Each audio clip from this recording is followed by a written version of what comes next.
This talk is not going to be earth-shattering in that we're not going to teach you any new techniques.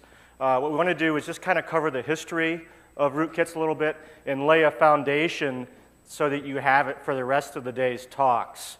So if you're here expecting some earth-shattering announcement or something like that, you're not going to hear it, and unfortunately we're going to disappoint you.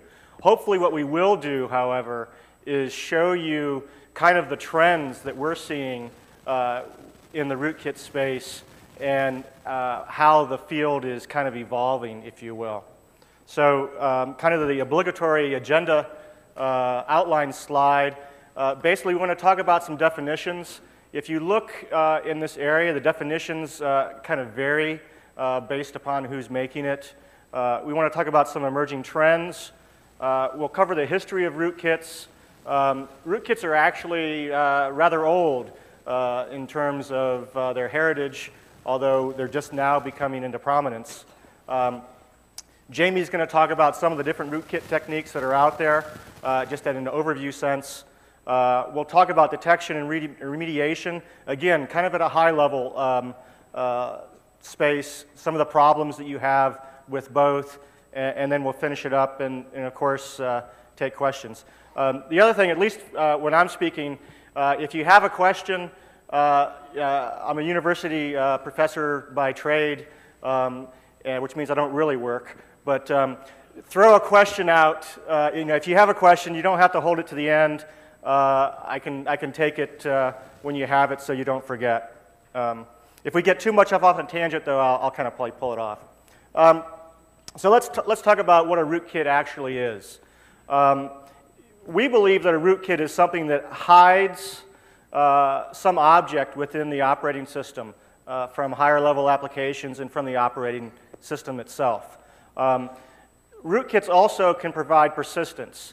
Kind of the standard definition has been hiding, but there's also been a recent trend in providing persistence to spyware and things like that, so that the anti-spyware programs can't delete the spyware. The anti-spyware runs, it thinks it's deleted the spyware, but yet it's still there because of modifications that have been made in the operating system itself. The other interesting thing about rootkit technology is, and this is pretty much true for all security technology, and that is it's inherently dual use. And what I mean by that is it can be used for good or it can be used for evil. And really what determines whether or not it's good or evil is the intent of the authors or the writers of that software and how it's used. You can potentially have good software, the intentions of the author were good, but it's doing some things that are not in concert with the way the user wants to use that system. And so you kind of break it down into you have good programs that are using some of these techniques. You have some potentially unwanted programs that are using these techniques. Then, of course, you have the flat-out malicious programs that want to do great damage and harm to you. The intent is really predicated upon two different questions. And the first is that the owner of that system really needs to have informed consent as to what that program is going to be doing. Yeah. I'm sorry? Who am I? Oh, I'm sorry. The guy introduced us here. I'm Bill Arball. I'm from the University of Maryland on sabbatical working with Komaku. So that's who I am. I can show you my passport afterwards if you need. Retinal scans available. Sorry, I will not give blood, however. So you need to have informed consent of the user of the system. Now this is kind of where we get a little bit tricky because the user of the system may or may not be the owner of the system, right? And you get into some, I'm not going to get into the legal tar pit here, but there are a lot of little nuances there that you have to be very careful about. And then finally, the approval of the owner of the system. So if you're doing something, and the Sony rootkit is the one that we're all probably most familiar with. There they had, depending on your definition, good intentions. But what they didn't do is inform the users and the owners of those systems what they were doing and give them a chance not to install that software. And so this is where you get into the kind of the gray areas of this space. So that kind of finishes it up for, or kind of moving on with definitions. The other thing that we see happening right now, and this is happening on a scale much faster than I think anyone ever anticipated, and that is you have spyware, which typically has been user land based. You have rootkits, which really cross the border between user land and kernel land, but more recently have been more and more kernel land. You basically see the combination of these two techniques, if you will, joining arms so that you have a user land component being protected or hidden by a kernel land component. There really isn't a good definition for this. We kind of came up with the rather unusual rootware definition just because we're not very clever in taking two compound words and splitting them and putting them together is the way to go. But I think that's when you have a hybrid element like this, I think you really need a new definition for it. The spyware stuff traditionally has been all user land. Rootkits in their infancy started out in user land but quickly moved down into kernel land. And now you've got the two kind of combining into something that's very, very difficult to detect and incredibly even more difficult to eliminate. So that's kind of it for our definitions. I said earlier that rootkits have been around for quite some time. For those of you, I've been working in the security area for over 20 years, and so I actually remember the cuckoo's egg. Some people probably weren't born when the cuckoo's egg occurred, and some of you probably don't even know what I'm talking about. But this was one of probably the first famous, in terms of popular press attention, computer intrusions. When the internet was something that only us academics and other people used. But basically what happened is you had somebody break into the computers at Lawrence Berkeley Labs, and they modified I think they were actually applications and not the kernel there, but they modified the usual administrator tools to hide themselves. And Cliff Stoll basically recognized a less than $1 discrepancy in the audit logs and the billing logs, and took it upon his mission to trace down these 75 cents, to save his employer that egregious damage. And it turned out to be a relatively sophisticated group operating out of I think it was Germany that had penetrated the system, and a number of others as well. So this is kind of the real first popular press exposure to rootkits, although they weren't really called rootkits at that time. You've got a FRAC article that was written in the 1980s as well about hiding a TTY so you could log in and hide your presence that way. So rootkits, probably 20 years or more.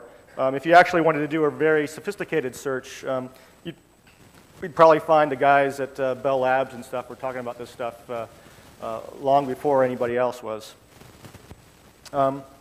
Again, kind of continuing, the rootkits really started in the Unix community. This is because these were the computers that were connected to the internet for the most part back then. And they started out in user land, just hiding with the system administrator tools. Eventually, they did move down into the kernel. You started to see device drivers and things like that up here. I mean, it's kind of the standard evolution of malware, if you will, and that is you kind of start at the level you understand, and as people start to understand more and more of the internals, you go lower and lower. We had the boot root demonstration, I think, last year, as far as a rootkit, where you actually put that in the BIOS. So how low can you go is a question I'm not sure I really want answered. They kind of moved into the Windows community in 1999 with Greg talking about rootkits in that space. And around that time, people started to understand the kernel internals of Windows a little bit more. You had a number of books published about them. You had a much larger developer base. And so the expertise started to grow of how to make changes to the operating system. And it only follows then that rootkits are going to come out of that. So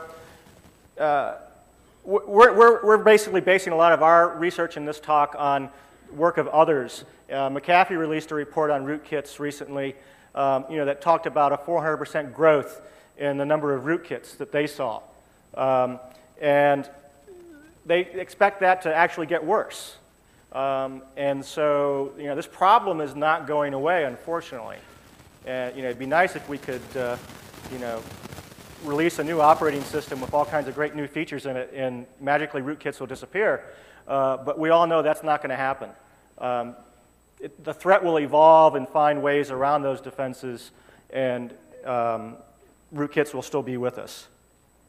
So just to kind of give you an idea of what is being seen in the wild, you have a lot of them being combined with keyloggers right now. I mean, kind of the standard, if you think about what the standard classes of malice are, keyloggers, backdoors, worms, we're seeing all of these classes being combined with rootkits to give them more stealth and in some cases persistent.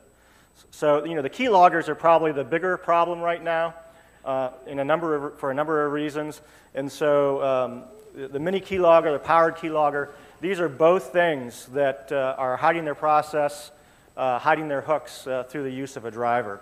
And in the powered keylogger, it's even hiding its registry entries and its files as well. Kind of even more detailed breakdown. And if you look, most of these guys are using kind of the initial first wave of rootkit techniques, and that is basically function call hooking. You've got some at the bottom down there now that are actually using DCOM, and the top, what is it, 5 here, all are loading a driver. The bottom 2 are somewhat unique in that they're actually loading themselves by writing directly to physical memory. So they're not going through the Windows driver API. And so that's kind of, and they're also using DCOM, which is, again, both of these are kind of step-ups from, your standard basic rootkit techniques, if you will.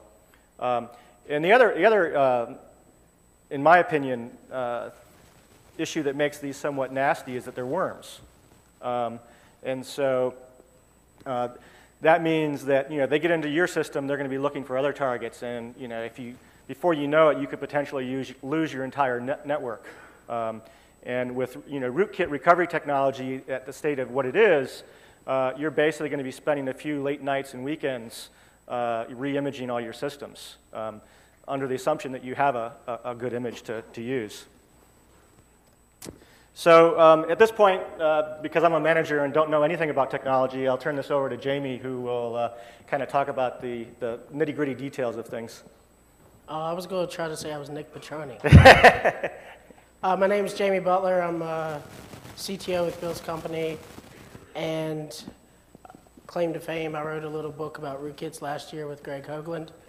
We'll just quickly give an overview of some of the techniques that rootkits have used, both historically and more recently, and kind of give you a little insight into what makes them so hard to detect. Like Bill said, the cuckoo's egg, things like that, they replace binaries on the file system, so that used to be a methodology. Then Greg's rootkit came along in around 99, I believe it was, and he started hooking memory at the time